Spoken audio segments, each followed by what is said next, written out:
बिस्मिल्लाहिर्रहमानिर्रहीम। अस्सलाम वालेकुम। हम सब की फेवरेट, बच्चों बड़ों की फेवरेट चॉकलेट आइसक्रीम जो घर में बनाना है अब बहुत ही आसान, और आप बहुत आसानी से आप इसको कम इंग्रेडिएंट्स के साथ बना सकते हैं और कम बजट में रह के। एक बार आप बनाएंगे इंशाल्लाह आपके बच्चे बाहर वाली आइसक्रीम ही भूल जाएंगे। तो चलें शुरू करते हैं अपनी आइसक्रीम की रेसिपी। बिस्मिल्लाहिर्रहमानिर्रहीम। सबसे पहले जो है हमने एक पतीले में दूध लेना है। आप यहाँ पे मैं जो है वो डब्बे का दूध यूज़ कर रही हूँ। अगर आप चाहें तो खुला हुआ दूध भी ले सकते हैं। कम दूध जो है आप कम ज़्यादा कर सकते हैं। यहाँ पे मैंने अभी थोड़ा ही दूध लिया है। इसके अंदर जो है मैं ऐड कर दूँगी 2 टेबल स्पून चीनी के डाल देना है आपने, और साथ ही आपने डालना है इसके अंदर 2 टेबल स्पून कॉर्नफ्लोर, और इसको अच्छे से जो है आपने मिक्स कर लेना है।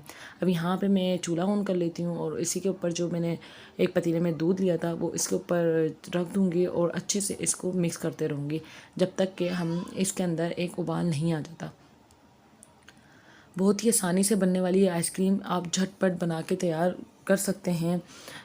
आप देख सकते हैं आपके मैं इसको मुसलसल चमचा चलाती रहूँगी जब तक कि इसके अंदर उबाल नहीं आ जाता। अब हमारा जो है इसके अंदर दूध में उबाल आ रहा है आहिस्ता आहिस्ता। साथ ही मैंने जो यहाँ पे चॉकलेट ली है वो इसके अंदर मैं ऐड कर दूँगी। आपने कोई मेल्ट नहीं करनी, ये आप दूध में डालेंगे तो खुद ही अच्छे से मेल्ट हो जाएगी। बस अच्छी तरह आपने इसके अंदर चमचा चलाते रहना है ताकि इसमें कोई भी किसी किस्म का भी लम्स ना बने। अब आप देख सकते हैं कि ये हल्की हल्की हमारी जो है थिक हो गई है। बहुत ज़्यादा थिक भी नहीं करनी, हल्की ही थिक करनी है। यहाँ पे मैंने जो है दूध का डब्बा कट करके रख दिया था, और आप चाहें तो डिस्पोजेबल भी ले सकते हैं। अब देख सकते हैं आप, मैंने गरम गरम डाल दिया। आप इसको रूम टेम्परेचर पे करके भी रख सकते हैं और इसके अंदर जितने भी बबल्स हैं वो अच्छे से हटा दें।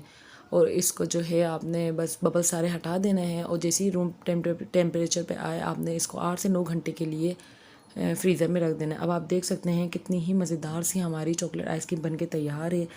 कोई यकीन ही नहीं करेगा कि आपने घर में आइसक्रीम बनाई है। तो कैसी लगी आपको मेरी ये रेसिपी, कमेंट्स करके ज़रूर बताइएगा। मेरे चैनल को सब्सक्राइब करें, लाइक करें। तब फिर मिलते हैं आपसे, तब तक के लिए अल्लाह हाफिज़।